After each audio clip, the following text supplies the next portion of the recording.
1 Coríntios capítulo 1. Paulo, chamado apóstolo de Jesus Cristo pela vontade de Deus, e o irmão Sóstenes, a igreja de Deus que está em Corinto, aos seus santificados em Cristo Jesus, chamados santos, com todos os que em todo lugar invocam o nome de nosso Senhor Jesus Cristo, Senhor deles e nosso. Graça e paz da parte de Deus, nosso Pai, Senhor Jesus Cristo. Sempre dou graças ao meu Deus por vós, pela graça de Deus que vos foi dada em Jesus Cristo, porque em tudo fostes enriquecidos nele, em toda a palavra e em todo conhecimento, como foi mesmo o testemunho de Cristo, confirmado entre vós, de maneira que nenhum dom vos falta, esperando a manifestação de nosso Senhor Jesus Cristo, o qual vos confirmará também até ao fim, para serdes irrepreensíveis no dia de nosso Senhor Jesus Cristo. Fiel é Deus, pelo qual fostes chamados para a comunhão de seu Filho Jesus Cristo, o nosso Senhor. Rogo-vos, porém, irmãos, pelo nome de nosso Senhor Jesus Cristo, que digais todos uma mesma coisa, e que não haja entre vós dissensões. Antes, sejais unidos em um mesmo sentido, em um mesmo parecer. Porque, a respeito de vós, irmãos meus, me foi comunicado pelos da família de Cloe que há contendas entre vós. Quero dizer com isso que cada um de vós diz: eu sou de Paulo, e eu sou de Apolo, e eu de Cefas, e eu de Cristo. Está Cristo dividido? Foi Paulo crucificado por vós? Ou foste vós batizado em nome de Paulo? Dou graças a Deus, porque a nenhum de vós batizei, senão a Crispo e a Gaio, para que ninguém diga que fostes batizados em meu nome. E batizei também na família de Estefanas, além destes, não sei se batizei algum outro, porque Cristo enviou-me não para batizar, mas para evangelizar, não em sabedoria de palavras, para que a cruz de Cristo se não faça vã, porque a palavra da cruz é loucura para os que perecem, mas para nós que somos salvos é o poder de Deus. Porque está escrito: destruirei a sabedoria dos sábios e aniquilarei a inteligência dos inteligentes. Onde está, ó sábio? Onde está o escriba? Onde está o inquiridor deste século? Porventura, não tornou Deus louca a sabedoria deste mundo? Visto como na sabedoria de Deus, o mundo não conheceu a Deus pela sua sabedoria. Aprove a Deus salvar os crentes pela loucura da pregação. Porque os judeus pedem sinal e os gregos buscam sabedoria.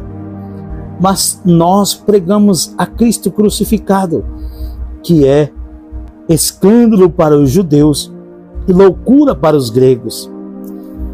Mas para os que são chamados, tanto judeus como gregos, lhes pregamos a Cristo, poder de Deus e sabedoria de Deus. Porque a loucura de Deus é mais sábia do que os homens, e a fraqueza de Deus é mais forte do que os homens. Porque vede, irmãos, a nossa vocação, que não são muitos os sábios segundo a carne, nem muitos os poderosos, nem muitos os nobres que são chamados. Mas Deus escolheu as coisas loucas deste mundo para confundir as sábias, e Deus escolheu as coisas fracas deste mundo para confundir as fortes. E Deus escolheu as coisas vis deste mundo e as desprezíveis e as que não são, para aniquilar as que são, para que nenhuma carne se glorie perante ele. Mas vós sois dele, em Jesus Cristo, o qual para nós foi feito por Deus sabedoria e justiça e santificação e redenção, para que, como está escrito, aquele que se glorie, glorie-se no Senhor.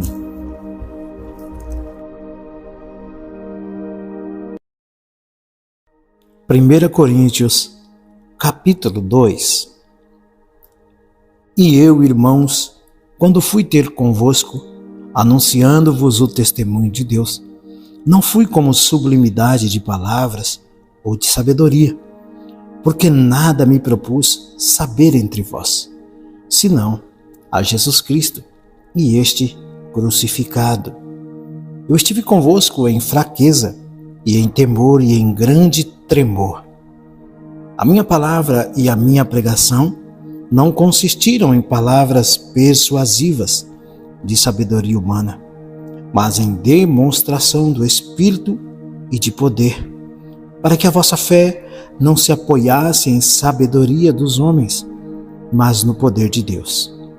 Todavia, falamos sabedoria entre os perfeitos, não, porém, a sabedoria deste mundo, nem dos príncipes deste mundo, que se aniquilam, mas falamos a sabedoria de Deus, oculta em mistério, a qual Deus ordenou antes dos séculos para nossa glória, a qual nenhum dos príncipes deste mundo conheceu, porque se a conhecessem nunca crucificariam ao Senhor da glória. Mas como está escrito, as coisas que o olho não viu e o ouvido não ouviu e não subiram ao coração do homem, são as que Deus preparou para os que o amam. Mas Deus nos-las revelou pelo seu Espírito, porque o Espírito penetra todas as coisas, ainda as profundezas de Deus. Porque qual dos homens sabe as coisas do homem, senão o Espírito do homem, que nele está? Assim também ninguém sabe as coisas de Deus, senão o Espírito de Deus.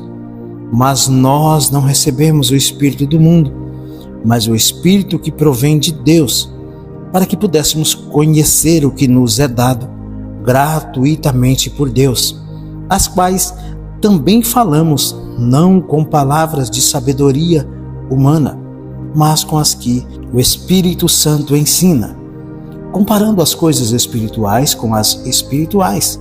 Ora, o homem natural não compreende essas coisas do Espírito de Deus, porque lhe parecem loucura e não pode entendê-las, porque elas se discernem espiritualmente. Mas o que é espiritual discerne bem tudo, e ele de ninguém é discernido. Porque quem conheceu a mente do Senhor para que possa instruí-lo? Mas nós temos a mente de Cristo. 1 Coríntios, capítulo 3.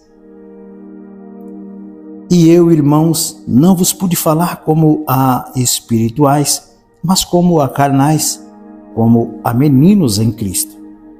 Com leite vos criei, e não com manjar, porque ainda não podíeis, nem tampouco ainda agora podeis, porque ainda sois carnais, pois havendo entre vós inveja, contendas e dissensões, não sois porventura carnais, e não andais segundo os homens?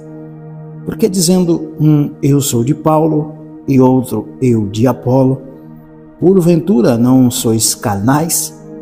Pois quem é Paulo e quem é Apolo, senão ministros pelos quais crestes, e conforme o que o Senhor deu a cada um?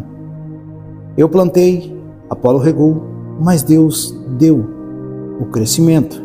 Pelo que nem o que planta é alguma coisa, nem o que rega, mas Deus que dá o crescimento. Ora, o que planta e o que rega são um, mas cada um receberá o seu galardão, segundo o seu trabalho. Porque nós somos cooperadores de Deus, vós sois lavoura de Deus e edifício de Deus, segundo a graça de Deus que me foi dada, pus eu, como arquiteto, o fundamento, e outro edifica sobre ele. Mas, veja, cada um como edifica sobre ele. Porque ninguém pode pôr outro fundamento além do que já está posto, o qual é Jesus Cristo.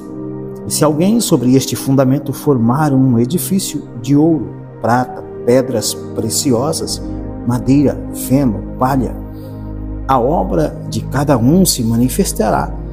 Na verdade, o dia a declarará, porque pelo fogo será descoberta, e o fogo provará qual seja a obra de cada um. Se a obra que alguém edificou nessa parte permanecer, esse receberá galardão. Se a obra de alguém se queimar, sofrerá detrimento, mas o qual será salvo, todavia, como pelo fogo. Não sabeis vós que sois o templo de Deus e que o Espírito de Deus habita em vós? Se alguém destruir o templo de Deus, Deus o destruirá. Porque o templo de Deus, que sois vós, é santo. Ninguém se engane a si mesmo. Se alguém dentre vós se tem por sábio neste mundo, faça-se louco para ser sábio.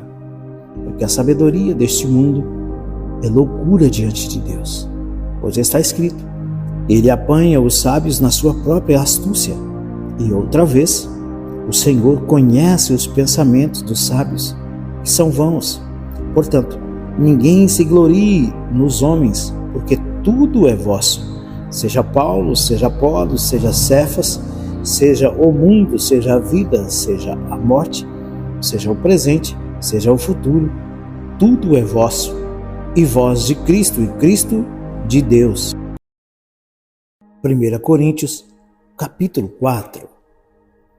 Que os homens nos considerem como ministros de Cristo e despenseiros do ministério de Deus. Além disso, requer-se nos despenseiros que cada um se ache fiel. Todavia, a mim muito pouco se me dá de ser julgado por vós ou por algum juízo humano, nem eu tampouco a mim mesmo me julgo. Porque em nada me sinto culpado, mas nem por isso me considero justificado, pois quem me julga é o Senhor. Portanto, nada julgueis antes de tempo, até que o Senhor venha, o qual também trará à luz as coisas ocultas das trevas e manifestará os desígnios dos corações. E então, cada um receberá de Deus o louvor. E eu, irmãos, apliquei essas coisas por semelhança a mim e a Apolo por amor de vós, para que em nós aprendais a não ir além do que está escrito, não vos ensoberbecendo a favor de um contra o outro. Porque quem tem diferença é que tens tu que não tenhas recebido, e se o recebeste, porque quem te diferença é que tens tu que não tenhas recebido. E se o recebeste, por que te gloriarias, como se não houvesse recebido? Já estáis fartos, já estáis ricos, sem nos reinais. E prover a Deus reinasseis, para que também nós reinemos convosco. Porque tenho para mim que Deus, a nós, apóstolos, nos pôs por últimos, como condenados à morte. Pois somos feitos espetáculo ao mundo, aos anjos e aos homens. Nós somos loucos por amor de Cristo, e vós sábios em Cristo, nós fracos e vós fortes, vós ilustres e nós vis. Até esta presente hora, sofremos fome e sede, estamos nus e recebemos bofetadas, e não temos pousada certa. E nos afadigamos, trabalhando com nossas próprias mãos. Somos injuriados e bendizemos. Somos perseguidos e sofremos. Somos blasfemados e rogamos até o presente. Temos chegado a ser como o lixo deste mundo e como a escória de todos. Não escrevo essas coisas para vos envergonhar, mas admoesto-vos como meus filhos amados. Porque ainda que tivesseis 10.000 aios em Cristo, não teríeis contudo muitos pais, porque eu, pelo Evangelho, vos gerei em Jesus Cristo. Admoesto-vos, portanto, a que sejais meus imitadores. Por esta causa, vos mandei Timóteo, que é meu filho amado e fiel no Senhor, o qual vos lembrará os meus caminhos em Cristo, como por toda parte ensino em cada igreja. Mas alguns andam inchados, como se eu não houvesse de ir ter convosco. Mas em breve irei ter convosco, se o Senhor quiser. E então conhecerão não as palavras dos que andam inchados, mas a virtude, porque o reino de Deus não consiste em palavras, mas em virtude. Que quereis? Irei ter convosco com vara ou com amor e espírito de mansidão,